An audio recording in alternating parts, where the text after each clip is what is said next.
Moskva südames on plahvatused otse Putini tagahoovis toimunud. 18. juuni oli päev, mil kaos puhkes teist korda Venemaa pealinnas. Järjekordne rafineerimistehas põles ja seekord on see rafineerimistehas kõige lähemal Venemaa võimukeskuse südamele. See, mida me just nägime, on seni suurim plahvatus, mis on Moskvat raputanud, kuna Ukraina saadab sõnumi, et ta võib igal ajal ja ükskõik kus Venemaal rünnata. Aga see asi polnud ainult nafta süütamises. See oli kättemaks, kuna Ukraina paneb Venemaa maksma hävitavate rünnakute eest, mis on tapnud tsiviilisikuid. See, mida Ukraina just korda saatis, polnud tavaline rünnak. Sihtmärgiks oli Moskva nafta rafineerimistehas. See rafineerimistehas ei asu sugugi Moskva oblasti äärealadel, vaid paikneb vaid 15 kilomeetri kaugusel Vene võimu südamest, Kremlist. Võiksid istuda autosse ja sõita Kremlist sellesse rafineerimistehasesse umbes 30 minutiga. Droon jõuaks sinna palju kiiremini. Ja just selle sõnumi tahab Ukraina Putini pähe puurida. See üksik rafineerimistehas, mis kuulub Gazprom Neftile, on Moskva ellujäämise jaoks ülioluline. See varustab 70% Moskvas ja ümbritsevas piirkonnas kasutatavast bensiinist ning toodab 40% kogu piirkonna kütuseturul müüdavast tootest. 12 miljoni tonnise nafta töötlemisvõimsusega on Moskva naftatöötlemistehas üks suurimaid kogu Venemaal ja Ukraina tabas seda 2 korda. Esimene löök, nii muljetavaldav kui see ka oli, osutus lõpuks vaid hoiatavaks lasuks. 16. juunil lendasid Ukraina droonid tehase keskmesse ja hävitasid ühe peamise nafta rafineerimisüksuse. Kui see oleks kõik, mida Ukraina oleks teinud, oleks seegi juba muljetavaldav. Nagu Ukraina uus hääl välja toob, on Moskva nafta rafineerimistehast ümbritsetud sõna otseses mõttes sadade õhutõrjesüsteemidega. Enamik neist on paigaldatud Moskva ja paranoilise Putini kaitseks, kuid paljud on paigaldatud ka tehasesse endasse, et just sellist rünnakut ära hoida. Need kaitsesüsteemid ebaõnnestusid. 16. juunil suutsid Ukraina droonid mööduda vähemalt 5 tornidele paigaldatud Pantsiri õhutõrjesüsteemist, teatas väljaanne, ja kui nad ründasid, siis andsid nad valusa löögi. Venemaa oleks pidanud aru saama, et tal on probleem. Võib-olla ta saigi aru. Aga Ukraina ei andnud Moskva naftarafineerimistehasele ega selle õhutõrjele absoluutselt mingit hingetõmbeaega. Kui remondibrigaadid hindasid kahjusid ja üritasid osa purustatud esmase naftatöötlemise seadmest taas töökorda saada, ründas Ukraina uuesti.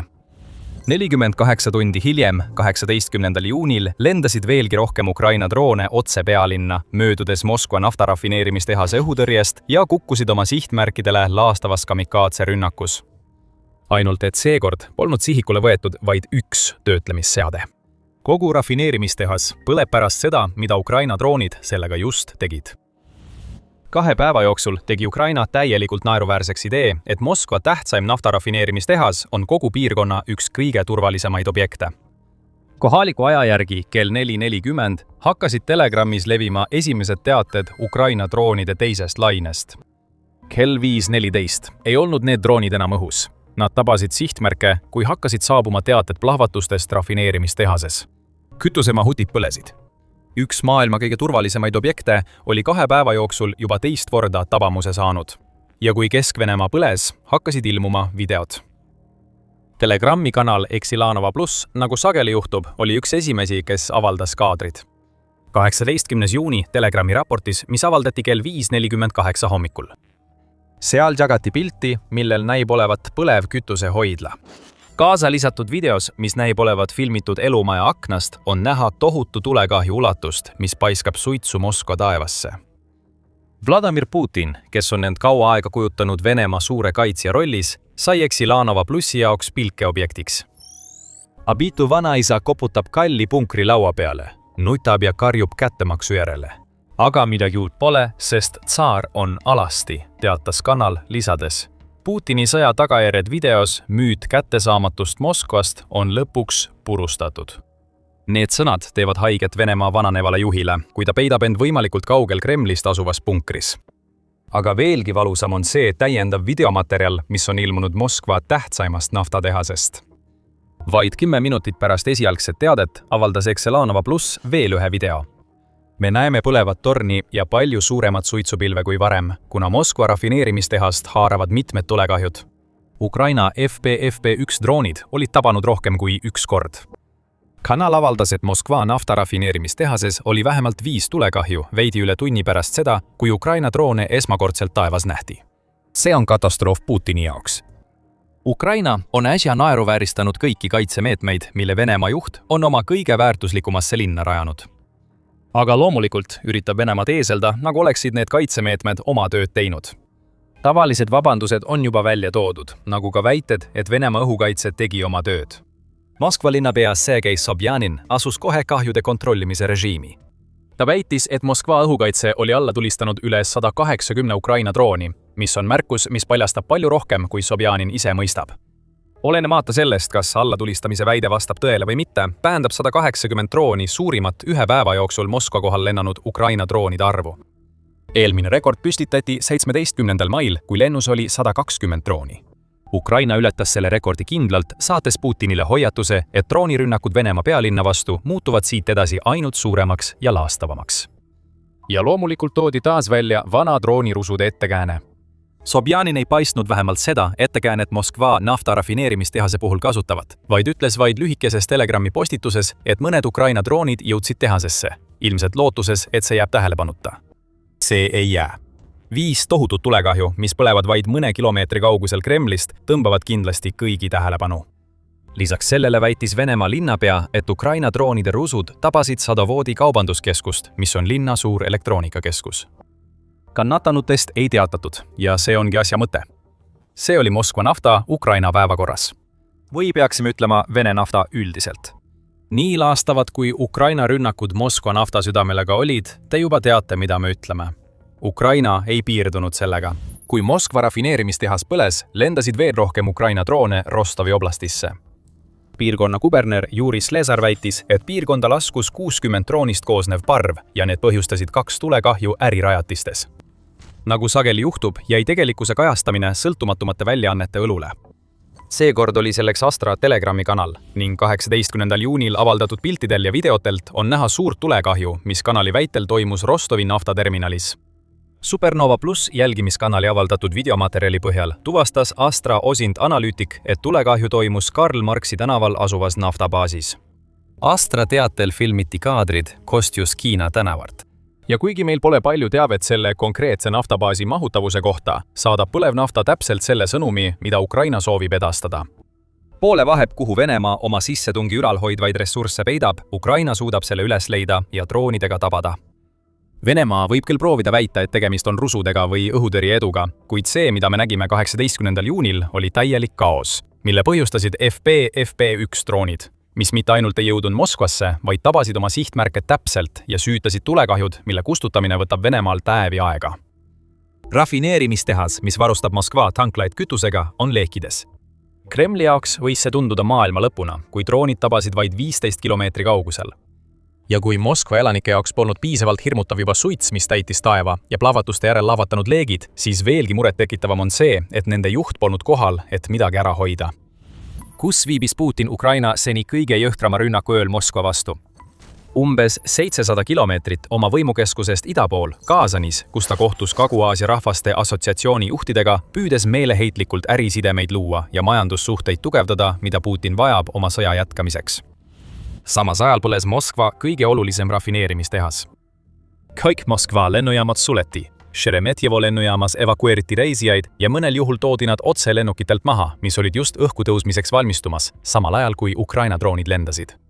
Kuulipildurid asusid positsioonidele Punase väljaku müüridel ja tornides, püüdes meeleheitlikult Ukraina droone peatada. Moskvalased paanitsevad.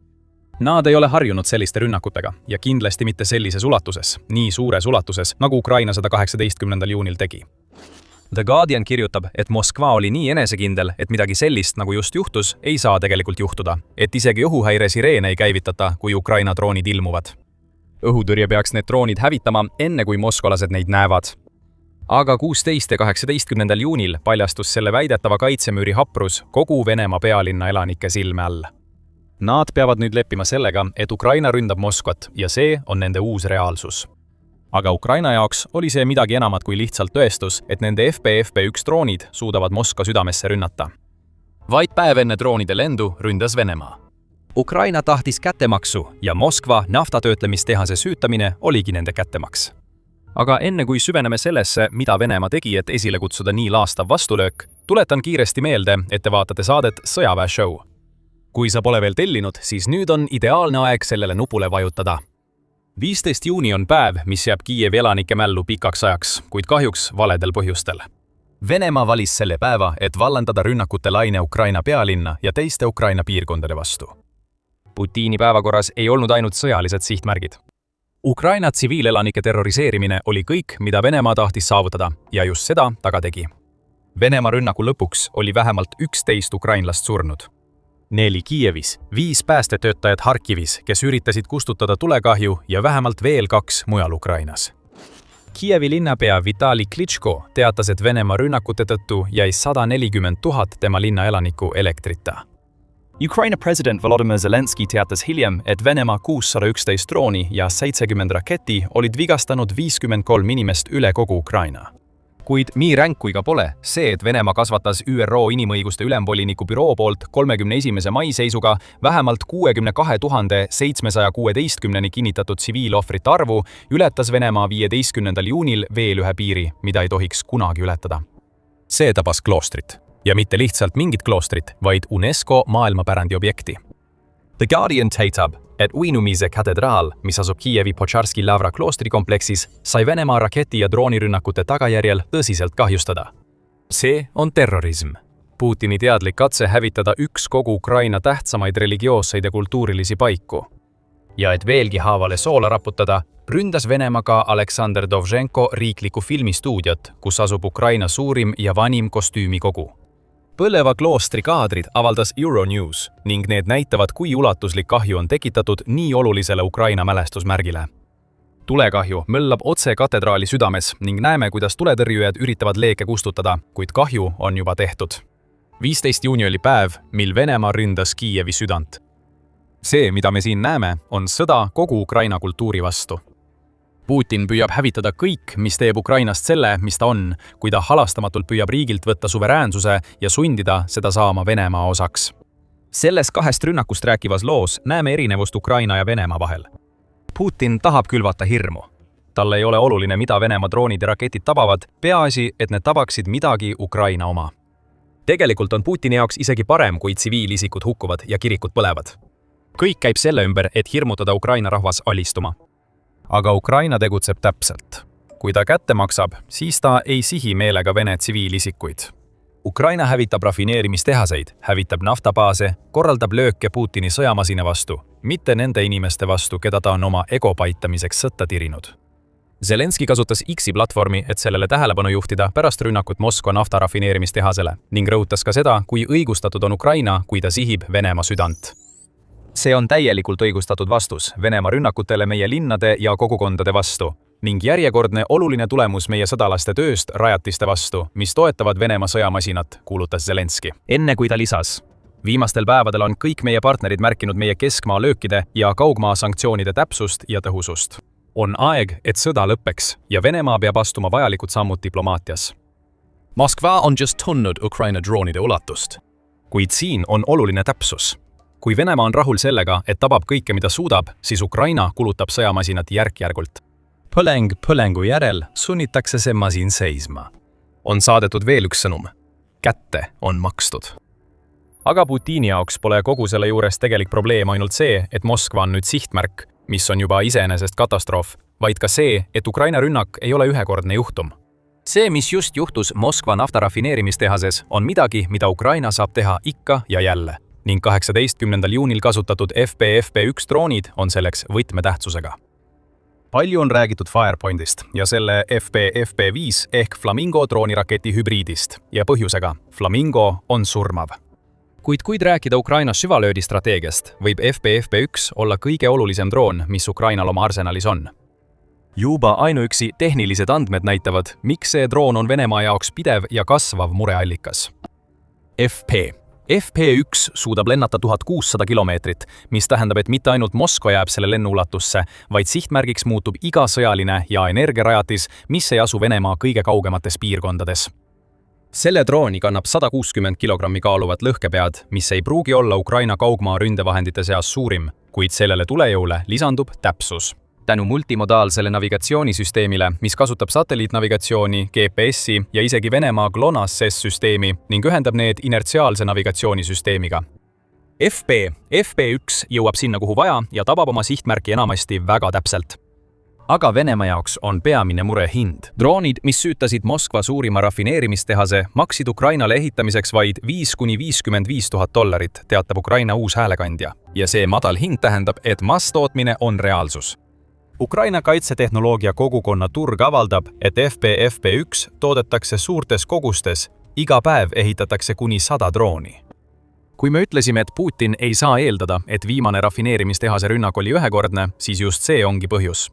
Ukraina ehitab seda drooni, mis selle rünnaku läbi viis, nii suures koguses, et teoreetiliselt võiks ta iga päev Venemaad terve parvega rünnata. Ja see pole ainult drooniparved, mis panevad Putini püksid märjaks, vaid ka see, et Venemaa kõige väärtuslikum ja tähtsam linn on nüüd sihtmärgiks. Me puudutasime seda varem, aga peame rõhutama, kui oluline on see, et Ukraina suudab nüüd tabada rafineerimistehast, mis asub vaid 15 kilomeetri kaugusel Kremlist, peaaegu et oma suva järgi. See peaks olema kogu Venemaa kõige paremini kaitstud rafineerimistehas ja see asub Putini jaoks liiga lähedal Moskva kõige tähtsamale hoonele. 16 ja 18 juuni näitavad meile, et kogu sellest hooplemisest hoolimata ei tee Moskva õhutõrje piisavalt linna kaitsmiseks. CBS News pakkus 17. juuni raportis välja teooria, miks see nii on, märkides, et Ukraina droonirünnakute tohutu ulatus tähendab, et Venemaal hakkab S-300 püüdurrakette nappima. Kui see nii on, peab Venemaa rohkem toetuma moodsamatele süsteemidele nagu S-400 ja Pantsir, kuid ka nende raketivarud hakkavad peagi otsa saama.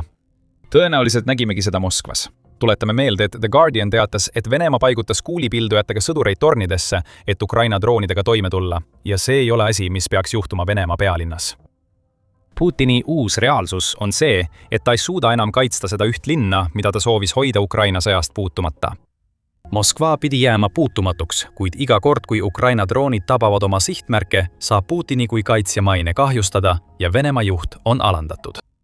Ja Putini jaoks on kõige hullem see, et ta teab, et ta ei saa selle vastu midagi teha, ning ta on isegi tunnistanud oma täielikku võimetust oma riiki kaitsta. See ülestunnistus ei tulnud otse. Midagi, mis tuleb Putini suust, ei saa usaldada, kuid Putini teod paljastavad kõik. Mõtle tagasi 9. maile. See oli Venemaa armetu võidupüha paraadi kuupäev, kus ei olnud näha ühtegi sõjatehnikat, mis tavaliselt sellel pidustusel tänavatel veereb. Miks? Venemaa kartis, et Ukraina droonid lendavad paraadile ja hävitavad selle tehnika kogu maailma silme all. Venemaa sõjalise jõu suurim demonstratsioon muutus täielikuks tühisündmuseks. See on Putini ülestunnistus. Ühtegi tanki Punasele väljakule ei veere. See on Putini viis öelda Moskva rahvale, et ta ei suuda neid enam kaitsta. Ja kui sellest veel ei piisanud sõnumi kohaleviimiseks, siis 15 kilomeetri kaugusel Kremlist põlev naftatöötlemistehas teeb selle ülestunnistuse selgemaks kui kunagi varem. Moskva on nüüd sihtmärk.